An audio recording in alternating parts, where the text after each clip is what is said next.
और बात धर्म पर छिड़े धर्म युद्ध की। दिल्ली के रामलीला मैदान में चल रहे जमीयत के जलसे में मौलाना अरशद मदनी के बयान पर नया विवाद खड़ा हो गया है। तो एक हवा है जिसका कोई रोक नहीं। जमीयत के मंच पर नई रार। दुनिया में हर जगह सारा पलीता लगा दिया। मौलाना के बयान पर शुरू हुई तकरार।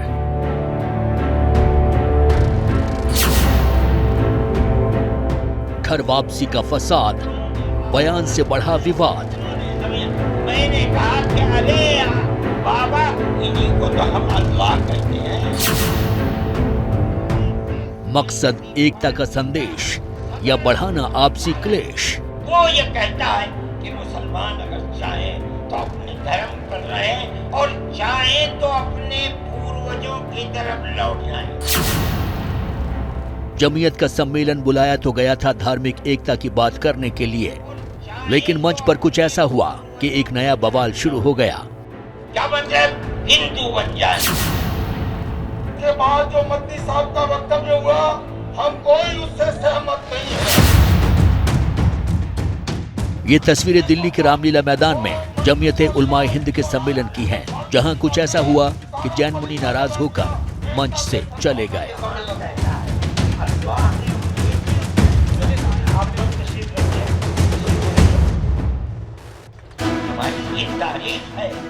दरअसल मौलाना अरशद मदनी ने मोहन भागवत के धर्म परिवर्तन वाले बयान का जिक्र करते हुए कहा, अल्लाह ओम, आदम और मनु एक ही हैं।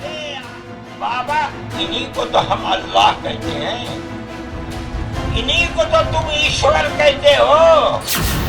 अरशद मदनी के बयान पर जैन धर्म गुरु लोकेश मुनि ने फौरन विरोध जताते हुए मंच छोड़कर चले गए। ये जो कहानी वो मन्नू अल्लाह उसकी औलाद, ये फालतू की बातें, सारा पलीता लगा दिया एकता के सद्भावना के सम्मेलन।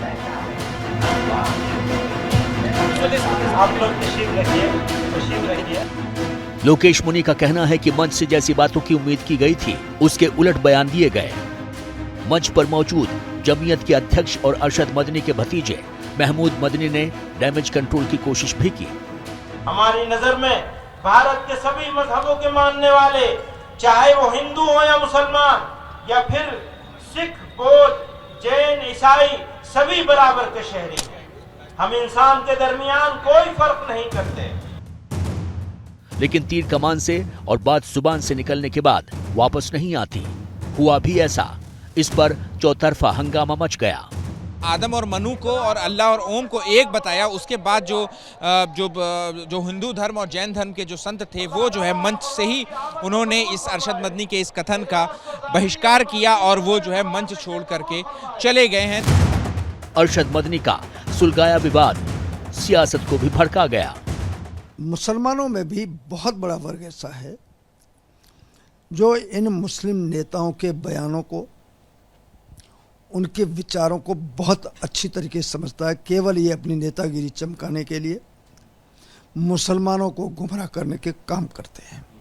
वो सीधे सीधे क्यों नहीं बोलते कि जो माननीय मोदी जी ने कहा कि सबका साथ, सबका विश्वास, सबका विकास, सबका प्रयास, उसमें क्यों नहीं भागीदार बनते? फिजूल की बातों में क्यों उठा करके देश का माहौल खराब कर रहे हैं? क्या सरोकार ऐसे वक्तव्यों से, और इस प्रकार की चीजों में पढ़ना जानबूझकर डाइवर्ट करने की प्रक्रियाएं हैं। इसलिए मैं बिल्कुल इसका उत्तर दे के भी इसके बारे में नहीं पढ़ना चाहता इसके अंदर। अरशद मदनी अब भी अपने बयान पर कायम है और जैन धर्मगुरु लोकेश मुनि के उठकर जाने पर सवाल खड़े कर रहे हैं। मैंने ये बात इसीलिए कही थी कि मुसलमान को इससे परेशान नहीं होना चाहिए। जो कहा जा रहा है हम उसी के ऊपर मुकम्मल, जो वो हमें मशवरा दे रहे हैं, हम उसके ऊपर मुकम्मल अपनी जगह के ऊपर खड़े हुए हैं। धर्म जैसे संवेदनशील मुद्दे पर जब देश में इतनी बहस छिड़ी हुई है, ऐसे माहौल में इस तरह के बयानों पर बवाल मचने से कोई हैरानी नहीं होती है। हालांकि इससे माहौल और तनावपूर्ण जरूर होते हैं। वैसे धर्म के इस झगड़े की आग पर रोटियां सेकने वालों की भी कभी कमी नहीं रही है। क्या मजबूरी है मेरी, बताइए।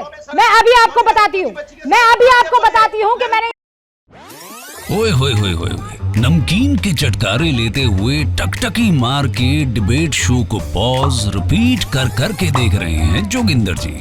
इनकी तरह आप भी देखें अपनी फेवरेट डिबेट्स को रिपीट कर और डाउनलोड कीजिए एबीपी लाइव ऐप अपने स्मार्ट टीवी पर।